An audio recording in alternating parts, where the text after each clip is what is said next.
बनी इसराइल में 3 आदमी थे, एक कोढ़ी, एक गंजा और एक अंधा।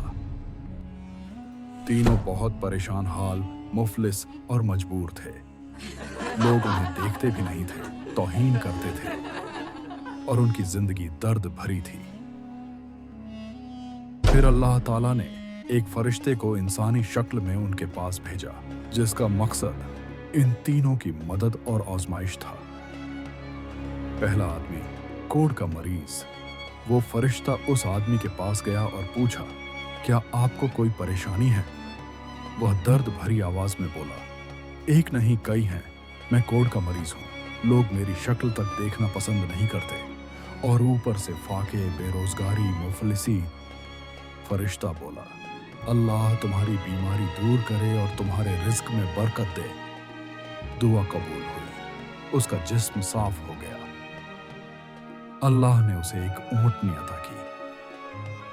वो ऊंटनी इतनी ज्यादा नस्ल देने लगी कि वो हजारों ऊंटों और ऊंटनियों का मालिक बन गया। अमीर बना, महल बनवाए, शोहरत पाली। दूसरा गंजा फरिश्ता दूसरे आदमी के पास गया और पूछा, क्या परेशानी है? वो बोला, मेरे सर पर बाल नहीं है, जहां बैठता हूं लोग मजाक उड़ाते हैं, जो काम करता हूं नाकाम रहता हूं। फरिश्ते ने दुआ दी, अल्लाह तुझे खूबसूरत बाल और वसी रिज़्क दे। उसे एक गाय मिली। गाय ने बेतहाशा नस्ल दी। वह भी हजारों गायों का मालिक बन गया। महल, दौलत, इज्जत, सब कुछ मिल गया। तीसरा आदमी, अंधा फरिश्ता, तीसरे आदमी के पास पहुंचा और पूछा, क्या परेशानी है? वो टूटे दिल से बोला, मैं अंधा हूं, माँ बाप का चेहरा तक नहीं देख पाया, टुकड़े टुकड़े मांग कर पेट भरता हूं, जिंदगी जैसे बोझ बन गई है। फरिश्ते ने दुआ की, अल्लाह ताला तुझे बीनाई और वसी रिज़्क दे। अल्लाह ने उसे आंखों की रोशनी दी और एक बकरी दी। वो बकरी की नस्ल इतनी बढ़ी कि पहाड़ों के बीच बकरियां ही बकरियां नजर आती। अब वह भी एक इज्जतदार अमीर बन गया। कुछ साल बाद वही फरिश्ता फिर तीनों के पास गया, इस बार मोहताज बनकर। पहले अमीर से कहा, मियां, मैं अल्लाह के नाम पर कुछ मांगने आया हूं। आपके पास तो कुछ भी नहीं था, अब सब कुछ है। अल्लाह के नाम पर मुझे भी कुछ दे दो।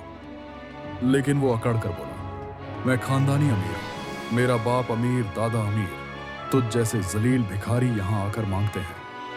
भाग जा यहां से, वरना जूते लगवाऊंगा। फरिश्ता बोला, नाराज ना हो, जैसे थे अल्लाह तुझे वैसा ही कर दे। ऊंटों में बीमारी फैल गई, सब जानवर मर गए। कोढ़ की बीमारी लौट आई, वो फिर वहीं आ गया जहां से चला था। दूसरे अमीर से कहा, मैं अल्लाह के नाम पर कुछ मांगने आया हूं। वो और भी ज्यादा गुस्से में आ गया। ये सब मेरी मेहनत की कमाई है, ऐसे ही पेड़ से नहीं तोड़ लाया। मैंने बिजनेस करके कमाया है, दफा हो जा, वरना 2 थप्पड़ लगाऊं। फरिश्ता बोला, अच्छा, जैसे थे वैसा ही हो जाओ।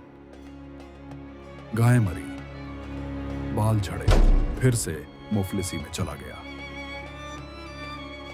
अब आया तीसरे के पास, जो पहले अंधा था। मैं मोहताज हूं, अल्लाह के नाम पर कुछ दे दो। उसकी आंखों में आंसू आ गए। भाई, तुमने सच कहा, मैं अंधा था, टुकड़ों पर जीता था। किसी नेक बंदे ने दुआ दी, अल्लाह ने मुझे रोशनी भी दी और ये बेशुमार दौलत भी। ये सब अल्लाह का दिया है, जितना चाहो ले लो अल्लाह के नाम पर।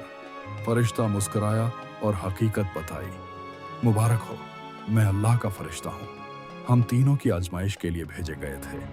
दो ने अपनी औकात को भुला दिया, मगर तू अपनी औकात को नहीं भूला। अल्लाह तेरे माल में बरकत दे, तुझे दुनिया और आखिरत में कामयाबी दे।